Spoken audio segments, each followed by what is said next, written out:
Hey everybody, I want to show you a few cool things that are happening on the charts for Valentine's Day. So happy Valentine's Day. We're starting off with the moon in Pisces, and it just past Neptune yesterday. There's so much to do with the moon and Neptune in Pisces and having this dreamy kind of like illusion around our feelings and being kind of caught up in a dream, right? There's this ethereal essence to this, and being so empathetic and being very in our emotions, kind of more wrapped up in our emotions. This can show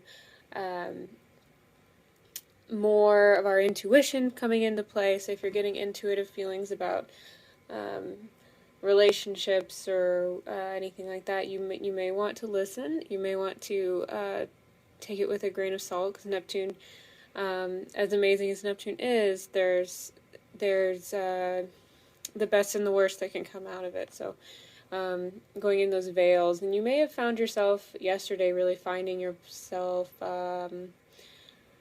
really just in that dream state, in that meditative state, maybe more astral, more in the astral realm, less grounded emotionally. That could have definitely come up. For today, we are still conjunct Neptune for at least the first half of the day, but the moon is coming over to touch Ceres, and this is an asteroid. It's all about comfort and your foundation for love. It is the largest, the roundest, and the first discovered asteroid. It even resembles the moon.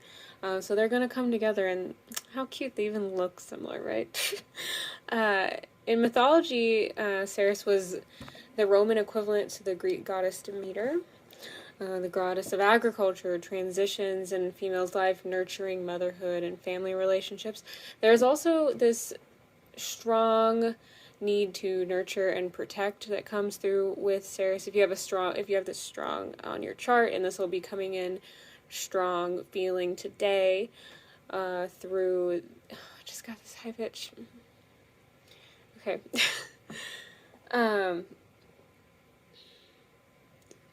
It brings forward this feeling of wanting to nurture and protect, especially treat other living beings and animals with respect and care.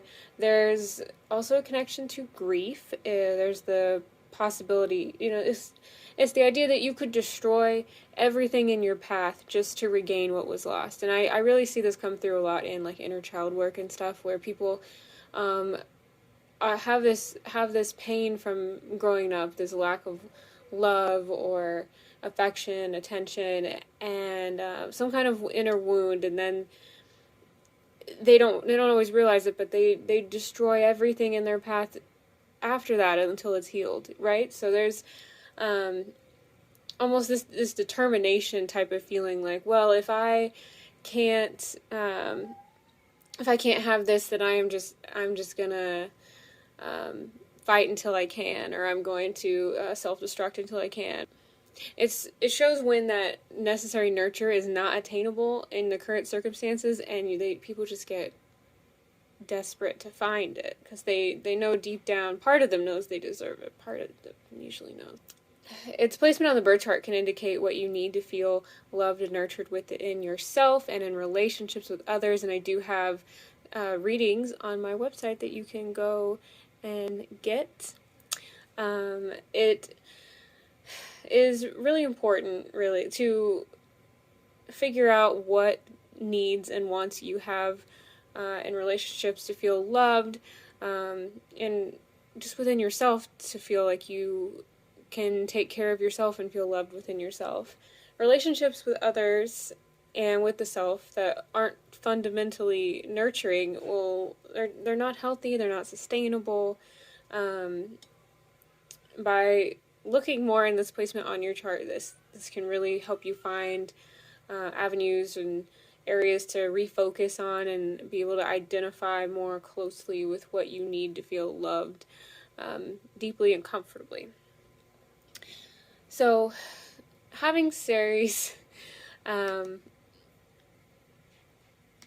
being hit by the moon on Valentine's Day. I just love that. And in Pisces, it's just so romantic feeling and very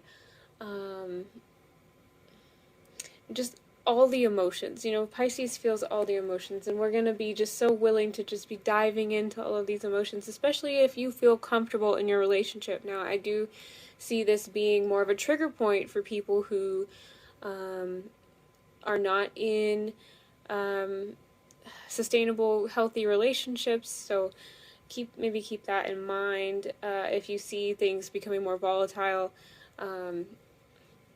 it can show through Pisces energy, like addictions and manipulation, and really just inconsistencies. If you see your partner doing things like this, or if you feel like those are the staples in your relationship, this will be a difficult time. This will be a tumultuous energy for you on Valentine's Day, likely. Because Pisces just really accentuates all of that. Let's see. Also today we have Mercury conjunct Jupiter, Mercury retrograde conjunct Jupiter, which brings this expansion of all this internal focus we've had on our thoughts and how we communicate and how we plan. There's all this revolutionary energy going on in Aquarius, this kind of a Renaissance type of vibe. We're gonna rise above the past and do better. We're going to have an innovative society, a new age coming in, all of that, and this is showing even more of that coming through, but also it can show a really nice expansion in communication and thought and planning for Valentine's Day. I just feel like that is so kind of sweet, just with in regards to Valentine's Day. It's really nice to have that extra thought and attention and communication over what you're thinking and your relationships, and that mental connection is really important, as well as feeling comfortable in heart space. And then speaking of heart space, we have Venus making a sextile to Juno. So this is especially, Juno shows marriages and commitments, and Venus is obviously what we value in our relationships and how we feel kind of affluent, how we feel like special, like opulence type of thing. So there's feeling this really great support and flow coming in through your committed relationships or marriages. This can show really nice energy for marriages and committed relationships today. The moon is going to be quintile the north node later in the evening, and we see this as maybe being more emotionally creative towards the future, and maybe the future of your relationships, which is really cool. The moon is going to square Pholus, so maybe you don't do anything too crazy, okay? Because Pholus shows being extra, right? We're taking things too far sometimes, or above and beyond. We're taking things far, and the square is a conflict. So your emotional self, there's some conflict with wanting to take. You don't want to take things too far. That might stir up some drama. But the moon is then later conjuncting Chiron in the evening, which I love this so much. This could show major themes of healing. But then also, like I said, if you feel that, and this has moved into Aries, so this is more combative energy by this point in the day.